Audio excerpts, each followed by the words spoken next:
அனைவருக்கும் வணக்கம். நம்ம இந்த வீடியோவில் 11th கம்ப்யூட்டர் சயின்ஸில் இந்த ப்ராக்டிக்கல் எக்ஸாமில் உள்ள செகண்ட் எக்ஸசைஸ் தான் நம்ம பார்க்க போகிறோம், percentage. So first full question நம்ம ரீட் பண்ணிடலாம். Right a C++ program to check percentage of a student. நம்ம பர்சன்டேஜ் பார்த்தீங்கன்னா இன்புட் வாங்குறோம். அந்த பர்சன்டேஜ் எங்கே வருதுன்றதை நம்ம மேட்ச் பண்ணணும். ஸோ அது டிஸ்டிங்ஷனா, இல்லை ஃபர்ஸ்ட் கிளாஸா, இல்லை செகண்ட் கிளாஸா, இல்லை தேர்ட் கிளாஸா, இல்லை இந்த ஸ்டூடெண்ட் ஃபெயில் ஆன எதை வச்சு பண்ணணும்? ஸ்விட்ச் கேஸ் வச்சு பண்ணணும். அதான் ரொம்ப இம்பார்ட்டன்ட். ஸோ இந்த விஷயத்தில் உங்களுக்கு ஒரு ஸ்விட்ச் கேஸ் எப்படி ஒர்க் ஆகுதுன்ற ஒரு லாஜிக் உங்களுக்கு தெரியணும். அது தெரிஞ்சாலே இது ரொம்ப ஈஸி. நான் ஃபர்ஸ்ட் அதை உங்களுக்கு சொல்லி தந்துடுறேன். ஹேஷ் இன்க்ளூட் நம்ம டேரெக்டாக போகிறோம்னா நான் உங்களுக்கு பேசிக்ஸ் சொல்லித்தரேன், ஓகேவா? ஸோ ஸ்விட்சோட பேசிக்ஸ் யூசிங் இது நீங்கள் தியரிக்கும் உங்களுக்கு யூஸ் ஆகும். Using name space standard int main turn 0, ஓகேவா? ஸோ இப்போ பாருங்க, ஒரு டைரக்ஷன் நான் ஒரு வேரியபிள் வச்சுக்கிறேன், அதில் நான் 1ன்னு வச்சுக்கிறேன். ஸோ ஸ்விட்ச் எப்படி ஒர்க் ஆகும்னா, அந்த வேரியபிளை உள்ள வாங்கிக்கும். இதான் சின்டாக்ஸ். ஸ்விட்ச்ன்ற கீபோர்டு உள்ள பார்த்தீங்கன்னா எதை நீங்கள் வைக்க போறீங்க. நான் டைரக்ஷன்ற வேரியபிளை வச்சுக்கிறேன், ஓகேவா? வச்சுக்கிட்டேன். இப்போ உள்ள வேரியஸ் பாசிபிலிட்டிஸ் வைக்கலாம். நீங்கள் 1 அழுத்தினா இது நடக்கணும், 2 எப்படி நீங்கள் ஸ்விட்ச் போர்டில் ஃபர்ஸ்ட் ஸ்விட்ச் அழுத்தினா ஃபேன் ஓடுது, அந்த மாதிரி யூனிக்கா ஒரு ஸ்விட்சுக்கு 1 தான் இருக்கும், ஓகேவா? இப்போ பாருங்க, கேஸ் 1 இருந்துச்சுன்னா நான் இந்த இடத்துல ஒரு பிரிண்ட் பண்றேன். என்ன பிரிண்ட் பண்றேன்? சரி, நார்த்ன்னு நான் பிரிண்ட் பண்றேன். அடுத்து நான் பிரேக் கொடுக்குறேன். பிரேக் என்னன்றதை நம்ம பார்க்கலாம், ஓகேவா? ஸோ நம்ம சேனல் கொடுக்குற மாதிரி பெஸ்ட் எக்ஸ்பிளனேஷன் யாராலையும் கொடுக்க முடியாது. I very much sure about that. So அதனால நீங்க கொஞ்சம் பொறுமையா கவனிச்சிங்கன்னா உங்களுக்கு தெளிவா புரியும். ஸோ 2ஆ இருந்துச்சுன்னா south. So similarly just copy paste. 3ஆ இருந்துச்சுன்னா வெஸ்ட். 4ஆ இருந்துச்சுன்னா ஈஸ்ட். இந்த எந்த கேஸ்லயுமே இல்லைன்றத பாத்தீங்கன்னா டிஃபால்ட்னு சொல்லுவாங்க. Default south invalid. ஸோ டிஃபால்ட்டுக்கு நம்ம பிரேக் கொடுக்க தேவையில்ல, சின்ஸ் அதான் லாஸ்டா நம்ம எழுதுறதுனால. லாஸ்டா எழுதுறதுக்கு நம்ம பிரேக் கொடுக்க மாட்டோம். இப்போ நம்ம டைரக்ஷன் 1 தான் கொடுத்துருக்கோம். ஸோ மேட்ச் பண்ணி பார்க்கும். ஸ்விட்சுக்குள்ள இந்த 1ன்றது போகும். கேஸ் 1, ஸோ 1 தானே நம்ம கொடுத்துருக்கோம். ஸோ நார்த்ன்றது எக்ஸிக்யூட் ஆகும். ஸோ இப்போ நம்ம ரன் பண்ணி பார்க்கலாம். Compile and run. சேவ் பண்ண சொல்றாங்க. ex2 நான் சேவ் பண்ணிக்கிறேன், ஓகேவா? எனக்கு பாத்தீங்கன்னா நார்த்னு வந்துருச்சு. ஏன் நார்த்னு வந்துச்சு? நம்ம இங்க 1 கொடுத்ததுனால. இப்ப நம்ம 3ன்னு கொடுத்தோம்னா நமக்கு மேட்ச் பண்ணி பார்க்கும். கேஸ் 1 கிடையாது, கேஸ் 2 கிடையாது, கேஸ் 3ஆ. ஸோ வெஸ்ட்னு நமக்கு வரும். So if I run the code, நமக்கு பாத்தீங்கன்னா வெஸ்ட்னு வந்துருச்சு. சப்போஸ் இதுல எதுவுமே இல்லாத ஆப்ஷன் கொடுத்தோம்னா, இந்த எந்த கேஸ்லயும் இல்லாதனா நமக்கு இன்வாலிட்னு வரும். இப்படிதான் நமக்கு ஸ்விட்ச் ஒர்க் ஆகும். பட் இன்னும் சில இம்பார்ட்டன்ட் பேசிக்ஸ் இருக்கு அந்த எக்ஸசைஸ் நீங்க அண்டர்ஸ்டாண்ட் பண்றதுக்கு, ஓகேவா? ஸோ இப்போ பாருங்க, இன்வாலிட்னு வந்துருச்சு. வாட் இஃப் இப்போ நம்ம 1 தான் வச்சிருக்கோம், பிரேக் கொடுக்கலன்னா என்ன நடக்கும் அப்படின்னு நான் சொல்ல போறேன், ஓகேவா? ஸோ எல்லா பிரேக்குமே நம்ம எடுத்துடலாம்.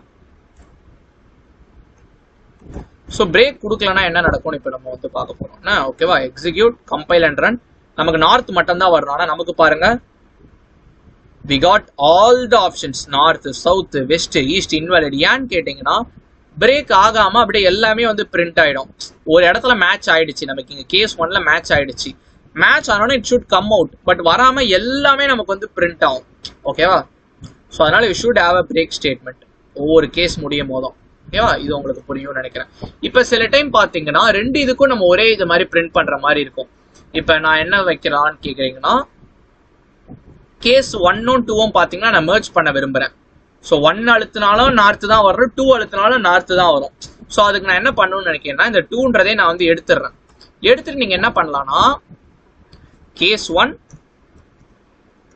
Case 2 you can do something like this. So இப்படி நீங்க எழுதிக்கலாம். கேஸ் 1 பாத்தீங்கன்னா எம்டி, ஓகேவா?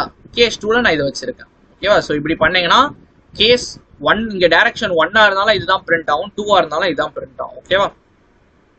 இதுதான் நான் பிரேக் கொடுக்காம போட்டா எப்படி நடக்கும், நல்லா கிட்டத்தட்ட அதே மாதிரி தான். ஏன்னா கேஸ் 1ல இங்க நமக்கு பிரேக் இல்லை, ஓகேவா? ஸோ இப்போ நம்ம ரன் பண்றோம், உங்களுக்கு கிளியரா புரியும். ஸோ இப்போ நான் 1ல இருக்கு, இன்னும் சொன்ன நார்த் வந்துருச்சா? இப்போ நம்ம 2 கொடுக்கலாம்.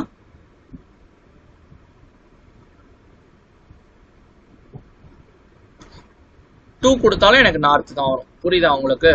சப்போஸ் இஃப் ஐ ஹேவ் பிரேக்னா, இங்க எனக்கு பிரேக் இருக்குன்னு வச்சுக்கோங்களேன். இப்போ 1 நான் கொடுக்குறேன். 1 கொடுத்தேன்னா எனக்கு நார்த்ன்னு பிரிண்ட் ஆகாது. கேஸ் 1ல எனக்கு பிரேக் ஆயிடும். சின்ஸ் இங்க நம்ம பிரேக் கொடுக்காததுனால எல்லாமே எனக்கு எக்ஸிக்யூட் ஆகும். இப்போ 1 இந்த கேஸ் 1 எக்ஸிக்யூட் ஆயிடும். எதுவுமே இல்லை, அதனால எதுவுமே பிரிண்ட் ஆகாது. பிரேக் இல்லைல்ல, நெக்ஸ்ட் கேஸ்க்கும் போவோம். நெக்ஸ்ட் கேஸ்ல நார்த் இருக்கு, தேர் வி ப்ரொவைடட் பிரேக். புரியுதா? தேர் பை இந்த லாஜிக் மூலமா நம்ம என்ன கொண்டு வரோம்னா மல்டிபிள் கேசஸ்க்கு ஒரே ஸ்டேட்மெண்ட் நம்ம வந்து வச்சுக்கிறோம். ஓகேவா?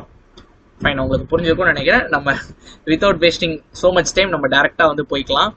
ஸோ ஃபர்ஸ்ட் நம்ம பெர்சன்டேஜ் வந்து இன்புட் வாங்குறோம். அதான் உங்க புக்லேயே வாங்குறோம். அவங்க புக்ல டேரக்டா கொடுத்துருக்காங்க.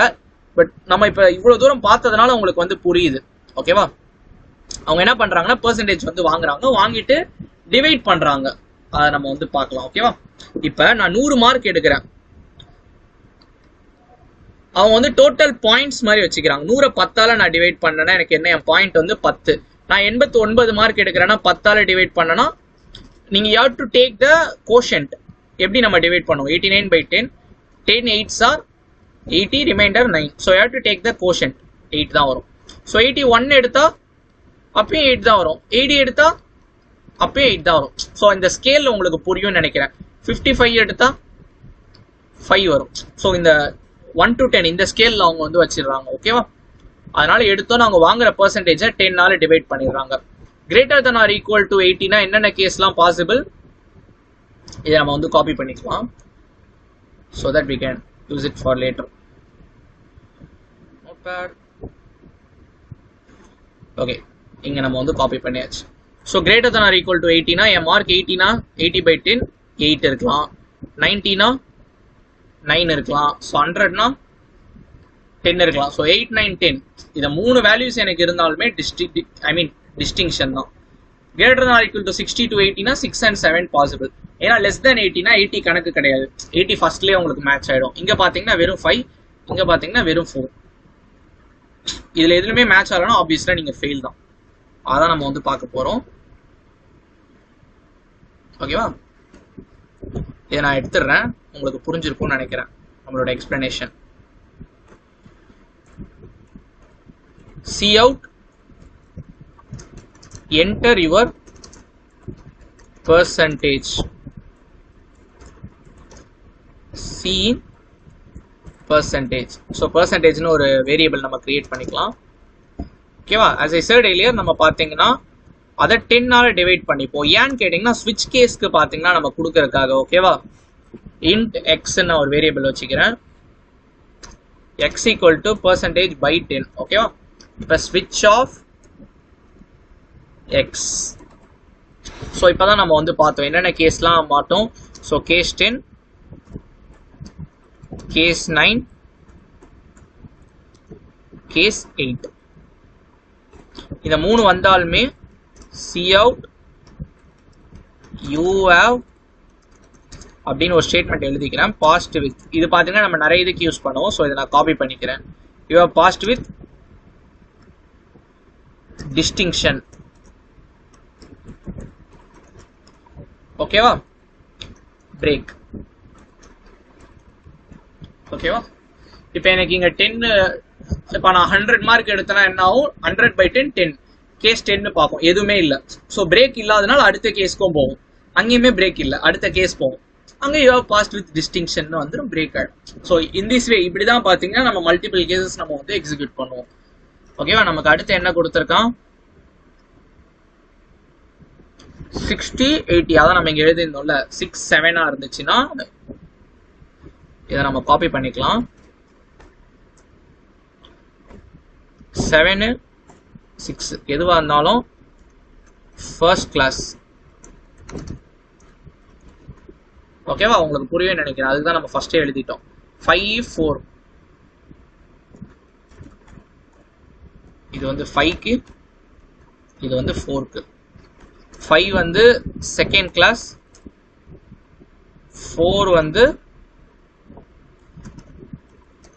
Third class. இது போக எது இருந்தாலும் நீங்க வந்து ஃபெயில் தான். அதை நம்ம எப்படி போடுவோம்? டிஃபால்ட்ல நம்ம வந்து போடுறோம். டிஃபால்ட். ஸோ இதெல்லாம் வந்து கீவேர்ட்ஸ். டிஃபால்ட்டு பிரேக்லாம், அதனால தான் உங்களுக்கு பிளாக் கலர்ல வருது. see out sorry you are failed. ஓகேவா? ஸோ ஒரு லைன் முடியும் போதும் உங்களுக்கு செமிகோலன் ரொம்ப முக்கியம். That's it, it will work. இப்போ நம்ம வந்து செக் பண்ணி பார்த்துடலாம். ஃபர்ஸ்ட்டு 80க்கு மேலே ஒரு மார்க் நம்ம வந்து எடுத்துக்கலாம். சிஸ் நம்ம சென்டம் எடுத்துக்கலாம். சென்டம் எடுத்தா you have passed with distinction வந்துருச்சு. ஸோ அதுக்கடுத்து பார்த்தீங்கன்னா நம்ம ரேஞ்ச் நம்ம வந்து எடுத்துக்கலாம். ஓகேவா? ஃபர்ஸ்ட் கிளாஸ் செக் பண்ணி பார்க்கலாமோ? ஃபர்ஸ்ட் டிவிஷன், ஃபர்ஸ்ட் டிவிஷன் கொடுத்துருக்காங்க. எப்படி கொடுத்துருக்காங்களோ நீங்கள் அப்படி எழுதிக்கோங்கப்பா. நம்ம இங்கே ஃபர்ஸ்ட் கிளாஸ்ன்னு கொடுத்துருக்கோம். Actually first division, second division, third division. ஓகேவா? இந்த ரெண்டுத்தையுமே நம்ம வந்து க்ளோஸ் பண்ணிக்கலாம். ஸோ இப்போ நம்ம ரன் பண்ணலாம். இப்போ ரன் பண்ணிட்டு நம்ம இந்த செகண்ட் கேஸ் நம்ம எடுத்துக்கலாம். 70 இஸ் ஃபர்ஸ்ட் டிவிஷன். பக்காவாக நமக்கு வந்து வந்துருச்சு. அடுத்து நம்ம தேர்டுக்குள்ள வர மாதிரி ஒன்று நம்ம வந்து எடுத்துக்கலாம். 55 வில் ஒர்க். ஓகேவா? Compile and run. 55 நமக்கு பார்த்தீங்கன்னா 55 இஸ் செகண்ட் டிவிஷன். அடுத்து நம்ம 45 போகலாம். 45 பார்த்தீங்கன்னா தேர்ட் டிவிஷன். என்ன? Compile and run. 45 பார்த்தீங்கன்னா பாஸ்ட் வித் தேர்ட் டிவிஷன். அதுக்கடுத்து பார்த்தீங்கன்னா கம்பைல் அண்ட் ரன். சே 40க்கு கீழே தானே அது, 40 கீழே. ஸோ நான் 35 எடுத்துடலாம். Sorry, you are fail. ஓகேவா? ஸோ இதுதான் பார்த்தீங்கன்னா நம்மளுடைய கோடு. இதே கோடு தான் பார்த்தீங்கன்னா உங்க புக்லமே கொடுத்துருப்பாங்க. பட் சின்ன சின்ன இது இருக்கலாம். அவங்க சி அவுட்ல பார்த்தீங்கன்னா வேற மாதிரி கொடுத்துருக்கலாம். அவங்க எடுத்தோன்னு பாருங்க பெர்சன்டேஜ் வந்து பிரிண்ட் பண்ணியிருக்காங்க. ஸோ அவுட்புட்ல என்ன இருக்காங்க, என்டர் யுவர் பெர்சன்டேஜ்னு வாங்கிட்டு இந்த பெர்சன்டேஜ் வேல்யூவை பிரிண்ட் பண்ணியிருக்காங்க. நம்ம கூட அப்படி பண்ணிக்கலாம்ப்பா. எப்படின்னு கேட்டிங்கன்னா சி அவுட் என்ன மாதிரி வச்சிருக்காங்க, அவங்க யூஸ் கோட்னு வச்சிருக்காங்க. யூஸ் கோட் இங்க நீங்க வாங்கின பெர்சன்டேஜ், அதுக்கடுத்து பார்த்தீங்கன்னா பெர்சன்டேஜ் சிம்பிள் லிட்டரலாக அவங்க பிரிண்ட் பண்ணியிருக்காங்க. என்டெல் எதுக்குன்னா அதுக்கடுத்து வர அவுட்புட்லாம் நெக்ஸ்ட் லைன்ல வருது. இப்போ பாருங்க, நான் 79 எடுத்துக்கிறேன். அவங்க கொடுத்துருந்தாங்கன்னு நினைக்கிறேன் 79. சே 79. ஸோ நமக்கு பார்த்தீங்கன்னா use code 79%. You have passed with first division. அதான் அவங்க புக்லமே கொடுத்துருக்காங்க. Yeah, that's it. இதுதான் பார்த்தீங்கன்னா உங்களுடைய பெர்சன்டேஜ் ப்ரோக்ராம். நம்ம ஆல்ரெடி பார்த்தீங்கன்னா ஃபர்ஸ்ட் ப்ரோக்ராம் ஆல்ரெடி முடிச்சாச்சு. இன்னும் எல்லா ப்ரோக்ராம்ஸும் நம்ம ஆல்ரெடி கம்ப்ளீட் பண்ணியாச்சு. நான் பிளேலிஸ்ட் லிங்க் நான் டிஸ்கிரிப்ஷன் பாக்ஸில் கொடுக்குறேன், செக் பண்ணிக்கோங்க. ஓகேவா? இந்த வீடியோ ஹெல்ப்ஃபுல்லாக இருந்துச்சுன்னா இந்த வீடியோக்கு லைக் பண்ணிக்கோங்க, உங்கள் ஃப்ரெண்ட்ஸ்க்கு வந்து ஷேர் பண்ணிக்கோங்க. பாய். சப்ஸ்கிரைப் பண்ணாமல் பார்த்துருந்தேன்.